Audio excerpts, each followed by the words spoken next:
Okay, so the next section is on niche strategy.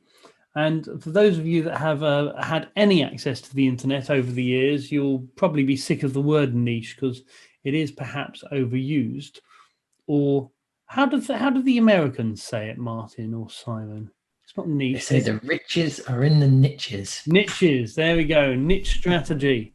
You're going to go for a niche strategy. Okay, so we're firstly going to look at the specialists versus generalists. I'm going to be arguing why it is useful to be a specialist.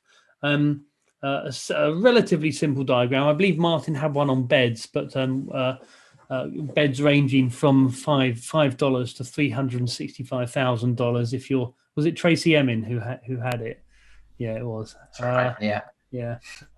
So this makes the same point in terms of, you've got a lump of steel that is worth £5, but the more you do in it, the more you refine it, the more you work on it, and the more skilled you are at doing so, the exponential increase in value. And it's the same, the argument goes, for working in a niche. It allows you to accumulate expertise better. It allows you to market better. In fact, I've got a whole list of benefits here. There's less client confusion around what you do. You shouldn't underestimate this, because in surveys, clients say that very often they know what they're getting from their consultancy, but they don't know all the other things that the consultancy does. And so very often they'll give work to other consultancies. And if they'd known that consultancy did it, they'd have given it to the home consultancy. I say consultancy a lot then. I guess it's the nature of the beast.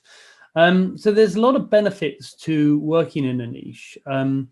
One is that you get to improve your expertise more because you're more focused. You're doing different things in the same area over and over again. And it's certainly in terms of digital marketing, it's a much more effective way of targeting your audience. If you're looking for decision makers in manufacturing, then you can spend all kinds of money and it's not going to get you any leads. But if you're talking about chief purchasing officers in the Japanese automotive supply chain industry, then perhaps you can actually get more bang for your buck. We'll talk more about that when Martin deals with marketing. I put the Nurofen thing there. Nurofen got into trouble a few years ago for marketing their ibuprofen for all types of things. They had a back pain product, a period pain product, and several others. They were charging a lot more for them because they were niche specialist products. But it was exactly the same thing in the can, and you see that in all different walks of life. It's not just pharma. Okay, so Jen, this is a new slide. You haven't seen this. I'm very proud of it. So this is my metaphor for the niche, in that the more niche that you get, the more money you can earn. However, on the yellow brick road, there are temptations to stray off the path. And we all know those temptations because I've had a few of them recently, and I have to guiltily say I have succumbed to some of these temptations, and that's to do work that isn't in your niche. And that's not necessarily a problem, especially early on. In fact, I have a rather lovely diagram. Let's skip all of that. Look at this lovely diagram I put together. So this is my metaphor for the niche. So when you first start out, very often you're quite desperate. So sort of right at the top here. And so all these different colors represent different things that you will do to get money into the door.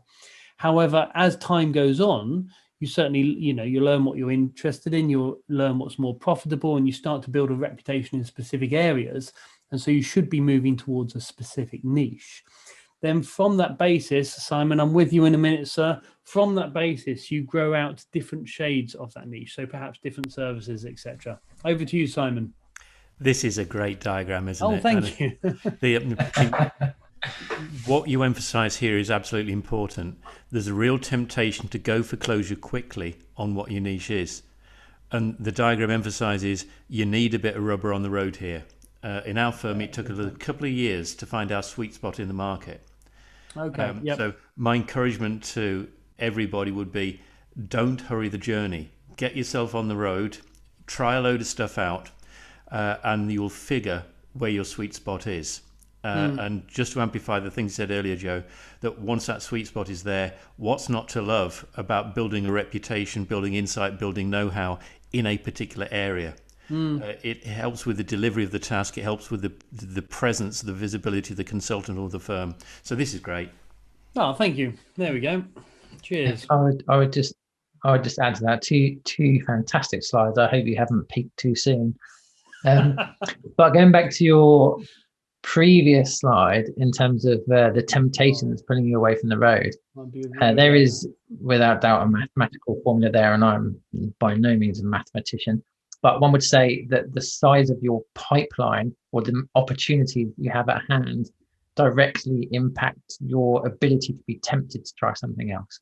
So effectively, if you don't have a pipeline of opportunities, you're going to be tempted with anything. And I see that a lot, where you have a conversation with somebody and they'll say, oh, what you should do is, and then the next time you're talking to that person, they've completely changed direction. They're saying, yeah, we're going to do this because, it's like your market test was you had a conversation with someone last week.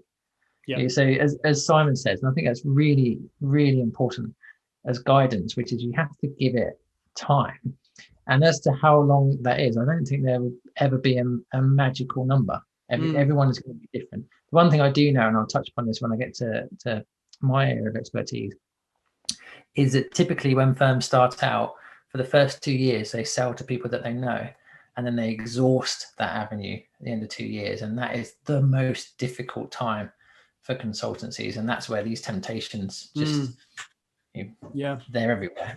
Yeah, it's a really, really good point about pipeline, especially as you have taught me that it takes very often a year for for good marketing to have a real impact. Yeah.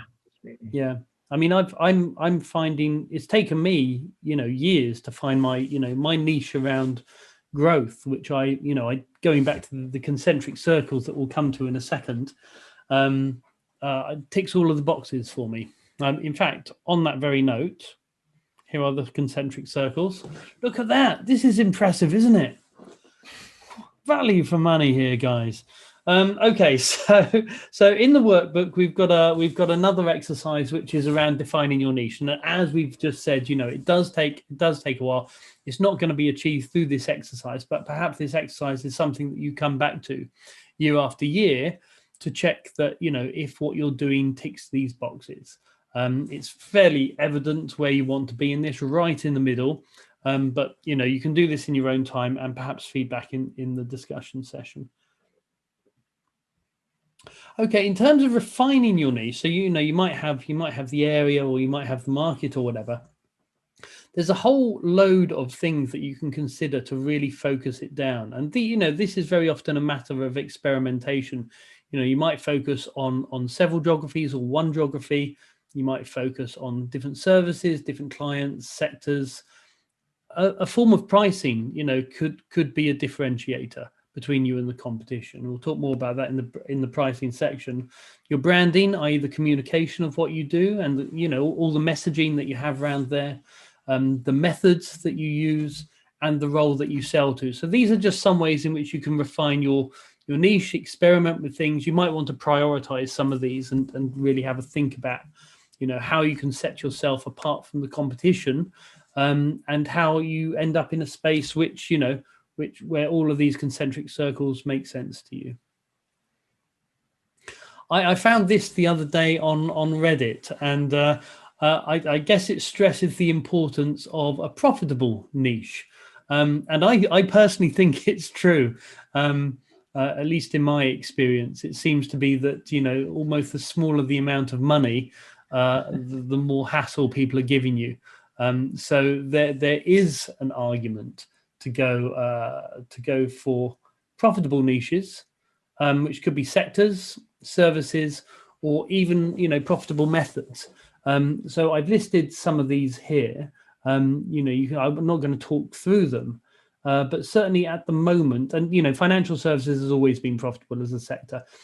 We're in COVID at the moment, so it's kind of up and down what's profitable, but generally all of these things tend to be more profitable than sort of standard consulting work. So if you happen to be adjacent to any of these, or they're vertically or horizontally related to you, or there's an opportunity to experiment in some of these, I would urge you to do so. Oh, and Kazakhstan. For some reason, because Simon's shaking his head. Simon's made a load of money in Kazakhstan, and he doesn't want anyone to know. It's everyone and their dog seems to be making a load of money in consulting in Kazakhstan and the Middle East, of course. Now you might want to go out. Go on, Martin. I was going to say he's like a film star over there, isn't he? I think so. Everyone's just wanting his autograph. Red carpet treatment. Simon's being quiet on this. He doesn't want to perjure himself. He's under NDA. Anyway.